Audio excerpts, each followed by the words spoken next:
Assalamu alaikum. This is Mrs. Khan from MM Model School, and I am going to teach my students the third part of the lesson Monkey's Paw.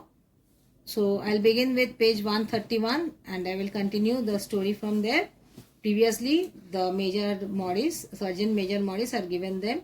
Them means Mr. and Mrs. White and the son Herbert, a talisman, that is a monkey's paw, which was turned into, which was not real. It has turned into a mummy, and it was not a lucky thing for anyone because it had some mishap had already taken place. But still, Mr. White had insisted Major Morris to give him the monkey's paw, the talisman. So he had given it, although he warned him to make wishes wisely. Now the old man distinctly said, "I wish for 200 pounds. What did he wish for? 200 pounds. Suddenly, a fine crash from the piano greeted the words. There was a crash on the piano, interrupted by a shuddering cry from the old man. Though, the Herbert did not play the piano well? Because Mr. White gave a sudden cry. His wife and son ran towards him. When Mr. White gave a sudden sound, made a sudden sound, the wife and the son, leaving the piano, ran towards him. It moved, he cried, with a glance of disgust at the object as it lay on the floor. The object moved. What was the object? The monkey's paw. It moved. As I wished, it twisted my hand like a snake. It was in the hand, and he was holding the talisman with the right hand, and he was making the wish for 200 pounds, and it suddenly twisted the hand like a snake. Well, I don't see any money, said his son, as he picked up the talisman and placed it on the table. So he picked up the monkey's paw, placed it on the table, and he said that he could not see any money. It must have been your fancy, father. Maybe it was just you thought of it. You couldn't understand it. It was a fancy, said his wife, regarding him anxiously. He shook his head. Never mind, though. There's no harm done. But it gave me a big shock. They sat down by the fire again. Outside, the wind was higher than ever. A silence settled down upon all three, which lasted until the old couple, they rose. They got up to retire for the night. They went to the bedroom for the night. I expect you will find the cash tied up in a big bag in the middle of your bed, Herbert. He was still thinking that he was not taking it up seriously, and he was still joking, and he said that maybe the cash will be tied up in the big bag in the middle of your bed at night. He sat alone in the darkness, gazing at the dying fire for a while, and then he too went to bed. So Herbert was sitting by the fireplace, and the fire was dying out, and then he also went to bed. The next morning at breakfast, he laughed at his fears. Herbert laughed, and the father also laughed at his fears. There was an air of prosaic wholesomeness about the room which it had lacked on the previous night. Now, at least, there was a bit laugh, bit smile in the faces, and they had forgotten the previous night, whatever had happened. They forgot everything. And the dirty, shriveled little paw was pitched into the sideboard with a carelessness which betokened no longer a great belief in his virtues. So the dirty paw, it was just kept carelessly nearby. I suppose all old soldiers are the same, Mrs. White said. All old soldiers are the same. The idea of our listening to such a nonsense. We listened to all that nonsense. How can the three wishes be granted these days? And if they could, how could 200 pounds hurt you, father? Then what did she say? That how could 200 pounds hurt the person? Might drop on his head from the sky. Maybe frivolously, that is jokingly, that is with maybe jokingly, he said that, Herbert said that might be the 200 pounds will be dropped from the sky. Morris said, little things happen so naturally. They don't happen so naturally, said the father. That you might, if you so wished, attribute to its coincidence. You should have wished and you could have seen the coincidence what had happened with me.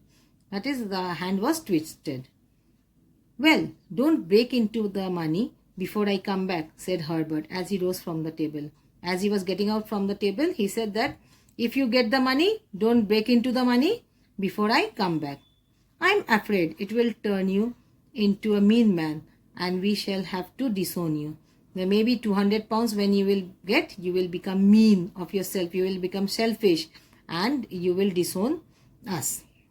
His mother laughed and following him to the door, watched him down the road and returning to the breakfast table, was very happy at the expense of her husband's credulity.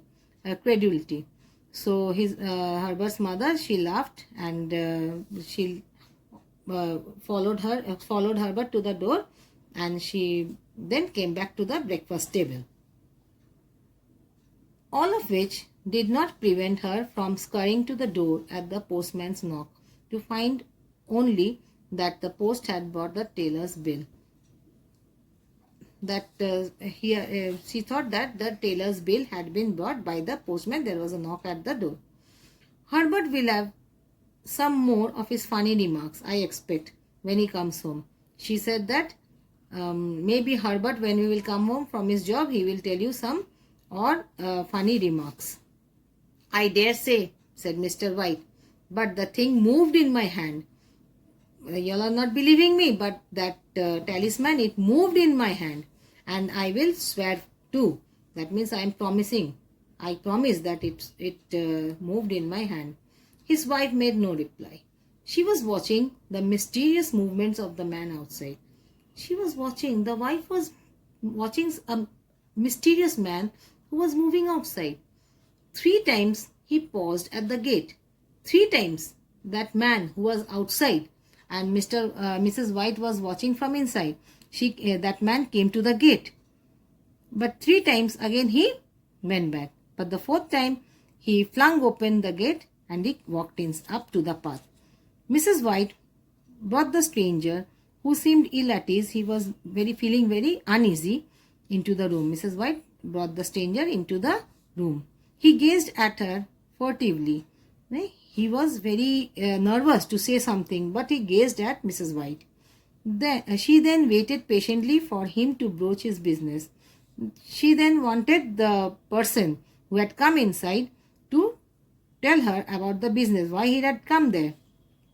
I was asked to call, he said. The person who had come just then, he said that I was told to call you all, to make a phone call.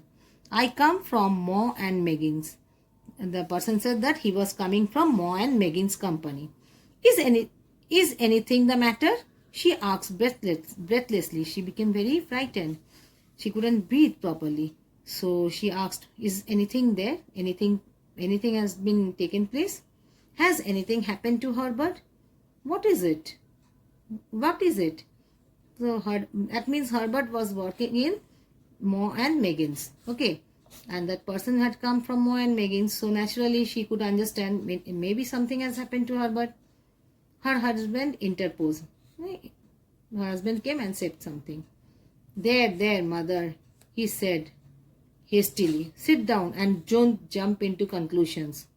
You have not brought bad news, I am sure, sir.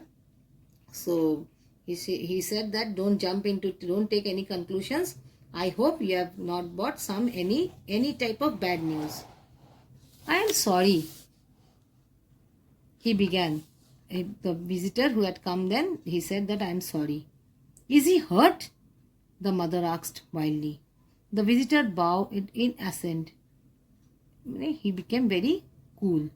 Badly hurt, he said quietly. But he is not in pain. He is not in any type of pain. Oh, thank God, said the old woman, clasping her hands. Thank God for that. Then she understood. First of all, she thanked God. But then all of a sudden she understood that maybe he is not in any pain. That means, is he not living? She broke off suddenly as the sinister meaning of the assurance dawned upon her. Now she took the other meaning. Maybe he is not living anymore. Maybe he is dead. That is why he doesn't have the pain after being badly hurt.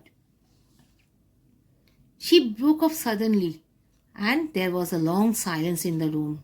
He was caught in the machinery, said the visitor. What did he say? That Herbert was caught in the machinery. Caught in the machinery? Repeated Mr. White, a dazed fashion. Yes. He sat staring blankly out of the window, taking his wife's hand between his own. He caught his wife's hand, but he had nothing to say. He was the only one left to us. He was their only son. Herbert was the only son. Turning gently to the visitor, he said, "It's hard to believe." The other coughed and, rising, walked slowly towards the window. "The firm wished me to convey their sincere sympathy with you in your great loss." The people who work in the firm, maybe the owner of the firm, he wanted to convey the message that they are all having sympathy with the Mr. and Mrs. White for their great loss. "I beg that you will understand. I am their only servant and merely obeying orders. I hope you can understand I am only the servant working there and I have to obey the orders." There was no reply. The old woman's face was white and her breath inaudible. On her husband's face was a look such that his friend, the sergeant, might have carried into his first action. That means the first action has been taking place. The first wish is coming true. Moe and Meggins admit no liability at all. They say that there is no liability. They are not liable for the accident. But they wish to present you with a certain sum as compensation. They are giving some compensation. Mr. White gazed with a look of horror at the visitor. He was he became horrorful. He became very afraid. And he looked at the visitor. His dry lips said, "How much is the compensation?" £200 was the answer. Unconscious of his wife's shriek, the old man dropped a senseless heap to the floor. Just imagine the £200 that he had wished for. It has come true. It is the £200 in their hand. But they have to lose their only son, Herbert. Thank you.